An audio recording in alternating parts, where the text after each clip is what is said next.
Maliit lamang ang mundong ginagalawan ng 8 taong gulang na si John Paul. Pinutol ng mga doktor ang kanyang kaliwang paa noong pagkapanganak pa lamang sa kanya. Maraming pangarap ang bata, pero sa ngayon, nakatali siya sa kanyang kondisyon at sa kahirapan ng pamilya. At si Kuya muna ang kanyang gagamiting pansamantalang paa.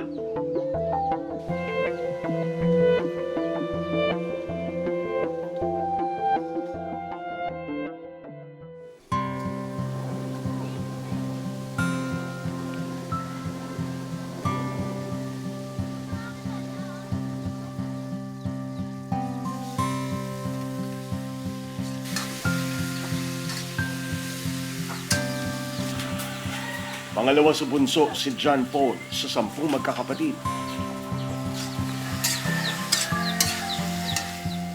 Inabutan kong manananghalian pa lamang ang mag-anak. Kompletong nasa bahay lahat, maliban sa isa.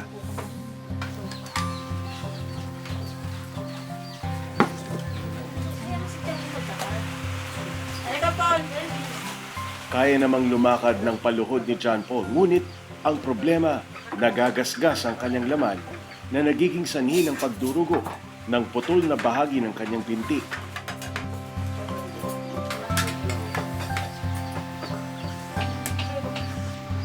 Kaya kapag nasa bahay, nakaupo lamang si John Paul, nanonood kung anuman ang ginagawa ng mga kapatid. Wala ring imik ang bata. Pag hindi ka ba binuhat, hindi ka napapasok sa school? Papasok pa rin po. O, paano ka papasok? Kung wala magbubuhat, paano? Magtutungkod po. Ngunit ayon sa kanyang mga kapatid, gamitin man ni John Paul ang saklay, hindi ito nakakatagal dahil sa ngalay. Hanggang saan ka nakakapagsaklay? Hanggang sa labasan po. Sa eskwelahan ka, no? Hindi mo pa nagawa yun. Pero mapapagod ka pagka hanggang eskwelahan, di ba? Opo. Ang kwento sa amin ni Nanay Neri, nakalimutan niya kung ano talaga ang tunay na sakit ni John Paul dahil nawala na ang medical records ng bata.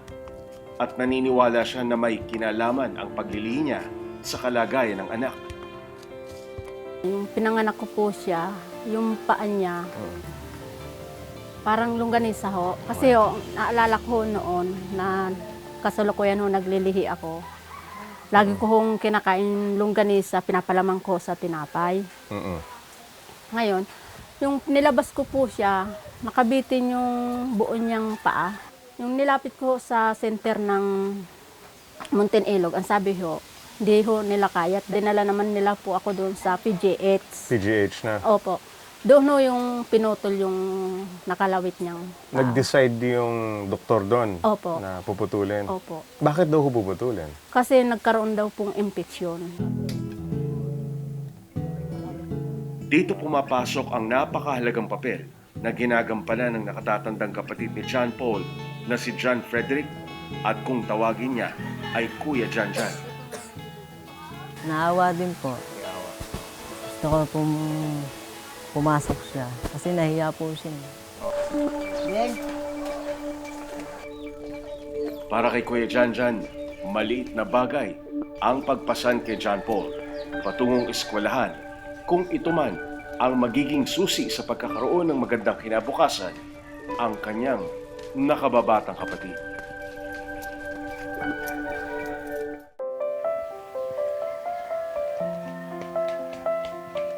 Bilang paghahanda sa pagbubukas ng klase, kailangang mamili ng school supplies ni Nanay Neri para sa kanyang mga anak.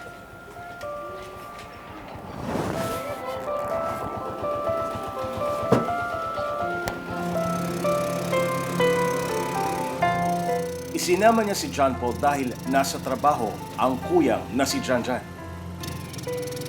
Isa sa pinakamabigat na hamon kay Nanay Neri ang siguruhing natutugunan niya ang mga pangangailangan ni John Paul kahit pa mag-isa na lang siyang tumataguyod sa pamilya.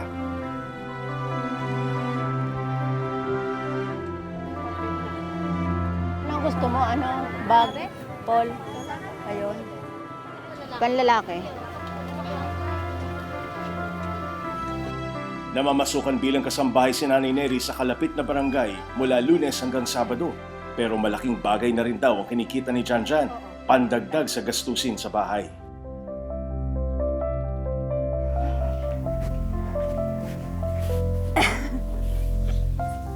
Yun, Paul. Matapos mamili ng mga gagamitin ni John Paul sa pagbubukas ng eskwela, diretso na sa paglalaban naman si Nanay Neri ng uniforming gagamitin ni John Paul. Nilalabahan ko pagdating ko galing sa trabaho sa gabi. Tapos tinatapat ko sa sa electric pan para siya matuloy. May isusuot siya kinabukasan.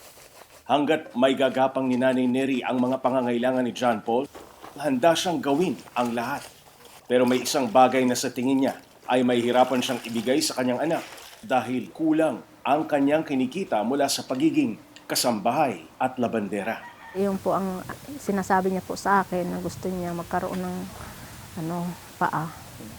Yun po ang lagi niyang hinihiling sa akin. Kasi siguro po, pag naibigay ko yon, siguro po siya parang maano yung karamdaman niya na parang natutulad na siya sa mga kalaro niya.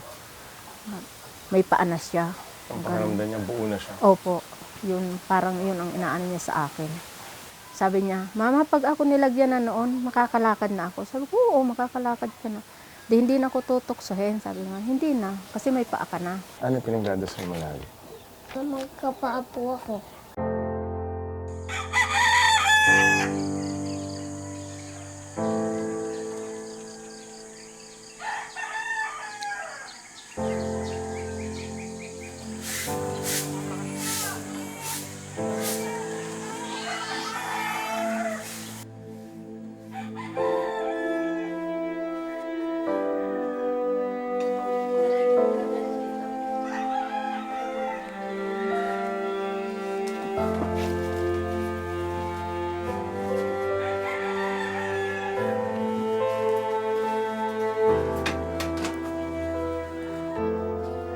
Dahil kailangang buhatin papasok si John Paul, pati si Kuya Janjan gumigising ng madaling araw.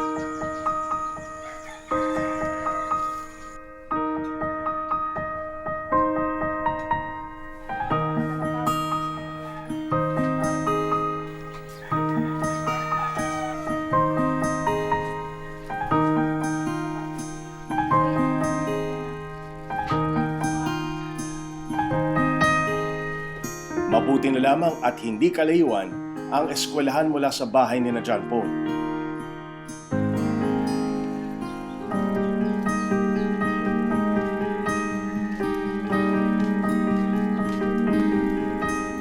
Ano ba yung palaging sinasabi sa'yo ni John Paul?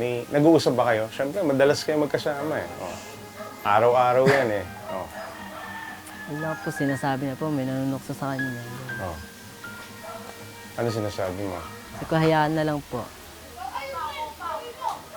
Huwag pansinin. Pag pinansin po, lalo lang din ako. Ano nararamdaman mo habang pasan mo si John Paul?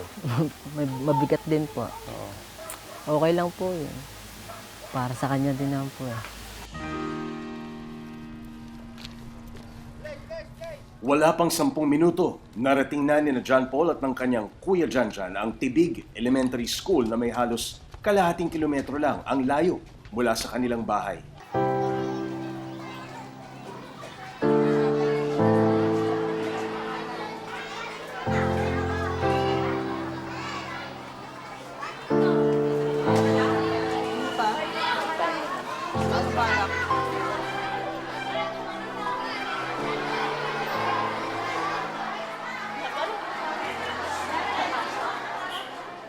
Hanggang sa flag raising ceremony, si Kuya ang kumakarga kay John Paul.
Pagkahatid sa loob ng classroom, sinisiguro ni Janjan na okay na ang kalagayan ni John Paul bago niya ito iwan. Ako si, susunod ko dito ha. Ako si teacher.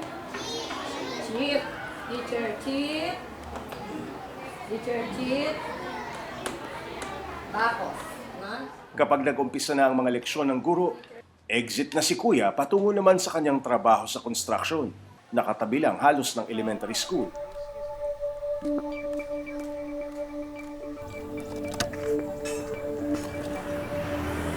Napagod pa ako. Matapos pasanin ng kapatid at ihatid sa eskwelahan, mga sako ng bato naman ang pinapasa ni Janjan sa kanyang pagbabanat ng buto. Hanggat maaari, sa malapit na lugar lamang tumatanggap ng trabaho si Janjan kapag may pasok si John Paul. Kailangan kasing sunduin niya ito pauwi ng bahay para kumain naman ng tanghalian.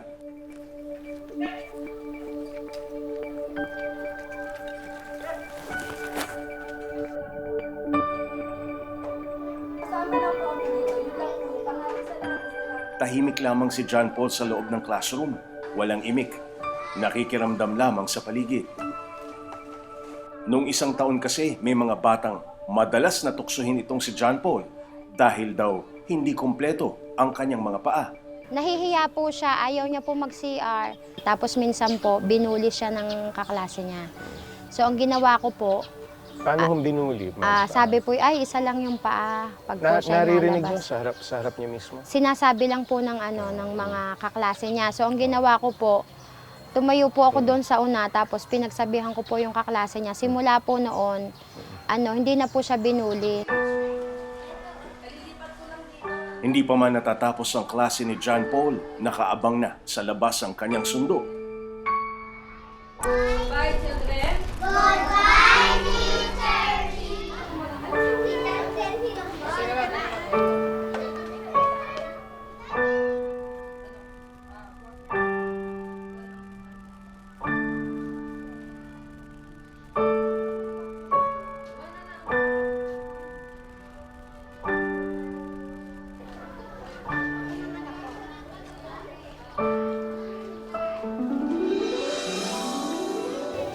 Dalawang beses sa isang araw ka nagpapabalik-balik sa eskwelahan, di ba? Opo.